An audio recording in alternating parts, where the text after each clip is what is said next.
January 31, 1945. On this day, American engineers at Clark Air Base in the Philippines examined a captured Japanese bomber and uncovered a revelation about Japanese aviation doctrine that would echo throughout the Pacific War. They had seized a twin-engine land-based bomber, the Mitsubishi G4M, codenamed Betty by the Allies. What they found stunned them. The fuel tanks completely unprotected. No self-sealing rubber layers, no armor plating, no fire suppression systems. Just thin aluminum separating thousands of liters of high-octane fuel from enemy bullets. This wasn't an engineering oversight or rushed wartime compromise. It was a deliberate design choice. Japanese aircraft engineers had decided that extraordinary range mattered more than crew survival.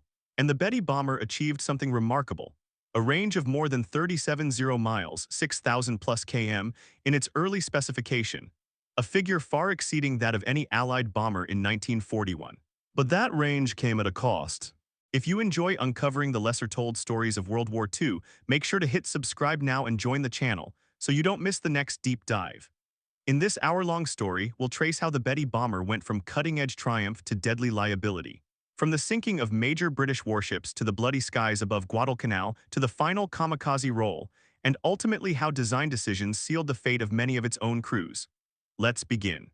In the mid-1930s, the Imperial Japanese Navy, IJN, identified the need for a land-based bomber with unprecedented range. The Pacific is vast, and the Japanese leadership reasoned that the ability to strike far across ocean distances might offset their numerical disadvantage. Enter the G4M. It first flew on 23 October 1939 and entered service on 2 April 1941. Designed by Mitsubishi Aircraft Company engineers under Karo Honjo, it was intended as a successor to the G3M. It carried a heavy bomb or an 800 kg torpedo and yet still achieved phenomenal range by shedding weight and protection. The logic, range plus speed equals survival. If you can fly far and fast, you can hit the enemy before they intercept you. To that end, the aircraft had minimal armor, no self-sealing tanks, light defensive armament, and large fuel capacity. The result: a flying cigar in shape, and to Allied pilots, a flying lighter or one-shot Zippo. One of the Betty's greatest early achievements came on 10 December 1941 during the early weeks of the Pacific War.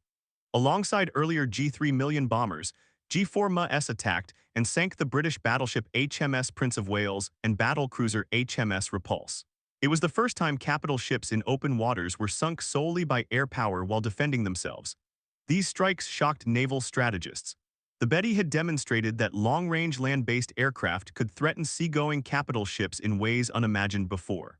Because of its range, the Betty could operate far from Japan's home islands and strike targets deep in Allied territory, or in support of naval operations across the Pacific. Yet for all its range and early successes, the Betty's weaknesses rapidly became apparent. The lack of self-sealing fuel tanks and weak armor meant that just a few bullets striking the large fuel-carrying structure often resulted in catastrophic fires. American fighter pilots would call it the flying lighter because once hit, it ignited. At the Battle of Guadalcanal on 8 August 1942, in one mission 18 of 23 Bettys were shot down. Approximately 120 aviators lost in a single sortie. The range advantage no longer compensated for interception by Allied fighters. And so, the very design choice that achieved long range also guaranteed fatal vulnerability. Let's delve deeper into how and why the Japanese made the trade-offs they did. The Japanese naval leadership valued extreme reach. Their strategic geography required attacks across ocean distances. To achieve this, engineers reduced weight factor after factor. Armor plating was eschewed, heavy defensive systems minimized, fuel tank protection omitted. But by eliminating self-sealing fuel tanks, they accepted that a lucky hit could spell instant disaster. One article estimates that installing the self-sealing rubber layer would have required 1 quarter-inch thick soft rubber, weighing about 660 lb, which would have reduced fuel capacity and range noticeably. In short, the Japanese believed reach trumped survivability. The Betty was brilliant in concept, but deadly in practice once the Allies achieved air dominance.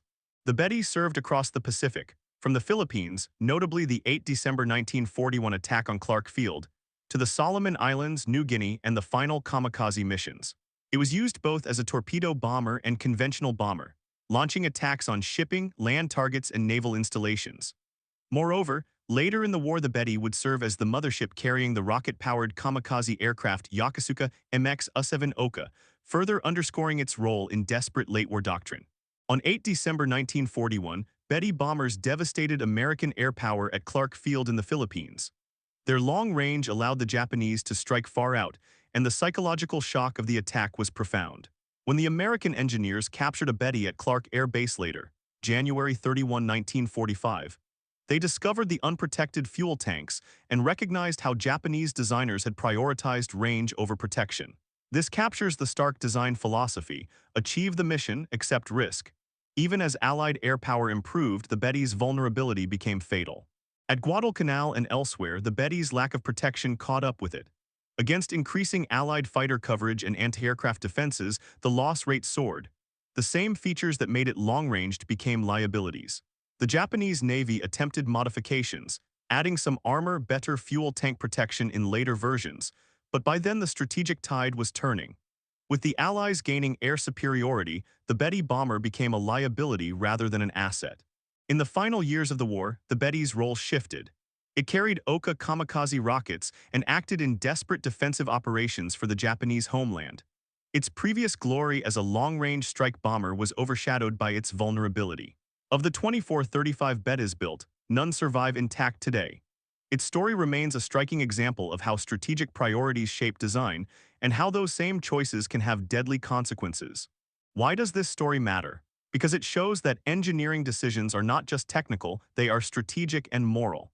The designers of the Betty chose the path of reach over protection. They believed speed and range would save them.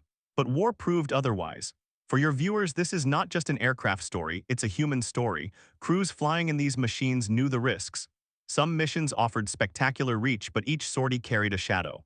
One hit and the fuel could vaporize.